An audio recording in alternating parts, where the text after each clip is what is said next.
ნახოთ 1995 წლიდან დღემდე პარტიების მიერ საპარლამენტო არჩევნებში პროპორციული გადანაწილებით მიღებული შედეგები და შემდეგ სტუმრებთან ერთად განვაგრძობთ საუბარს. საქართველოს პარლამენტის პროპორციული არჩევნების შედეგები 1995 წლიდან დღემდე. 1995 წელს საქართველოს საკანონმდებლო ორგანოში 3 საარჩევნო სუბიექტი შევიდა. მოქალაქეთა კავშირი, ეროვნულ-დემოკრატიული პარტია, აღორძინების კავშირი. 1999 წელს ბარიერი ისევ 3 საარჩევნო სუბიექტმა გადალახა. პარლამენტში მოხვდნენ მოქალაქეთა კავშირი, აღორძინების კავშირი, მრეწველები. 1995 წელთან შედარებით 1999 წელს მეორე წრეზე არჩეული მმართველი პარტიის მხარდამჭერთა რიცხვი გაიზარდა.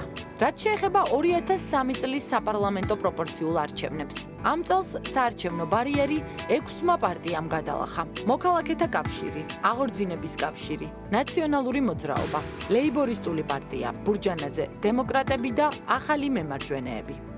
თუმცა არჩევნების პროპორციული შედეგები მალე გაუქმდა და ამ შემადგენლობით საკანონმდებლო ორგანოს მუშაობა არ დაუწყია. 2004 წელს ვარდების რევოლუციის შემდგომ ჩატარებულ საპარლამენტო არჩევნებზე ბარიერი 2 საარჩევნო სუბიექტმა გადალახა. პარლამენტში ერთიანი ნაციონალური მოძრაობა და მემარჯვენე ოპოზიცია შევიდა. 2008 წელს პროპორციული არჩევნების შედეგად განსხვავებული სურათი მივიღეთ. ხელისუფლებამ მეორე წრეზე გაიმარჯვა, თუმცა ამომრჩეველთა რაოდენობა დააკლდა. ბარიერი კი ნაციონალური მოძრაობის გარდა 3 საარჩევნო სუბიექტმა გადალახა. გაერთიანებულმა ოპოზიციამ, ეროვნული საბჭო მემარჯვენეები, ქრისტიან დემოკრატებმა და ლეიბორისტულმა პარტიამ. მეშვიდე მოწვევის პარლამენტს გაერთიანებულმა ოპოზიციამ ბოიკოტი გამოუცხადა. საკანონმდებლო საქმიანობაში მონაწილეობა არც ლეიბორისტულ პარტიას მიუღია. 2012 წელს მმართველი გუნდი ოპოზიციურ კოალიციასთან საარჩევნო ბრძოლაში დამარცხდა.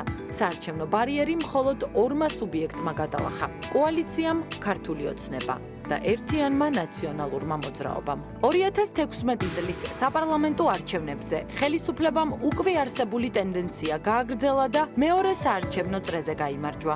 ამჯერად ქართულ ოცნებას არჩევნებში მონაწილეობა კოალიციის სახით აღარ მიუღია.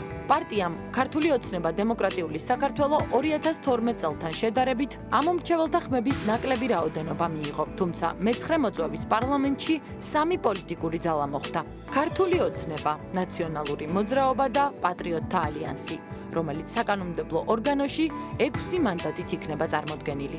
1995 წლიდან დღემდე სახელისუფლო პარტიებმა, მოქალაქეთა კავშირმაც, ნაციონალურმა მოძრაობამაც და ქართულმა ოცნებამაც ხელისუფლების შენარჩუნება 2 საარჩევნო წრეზე შეძლეს.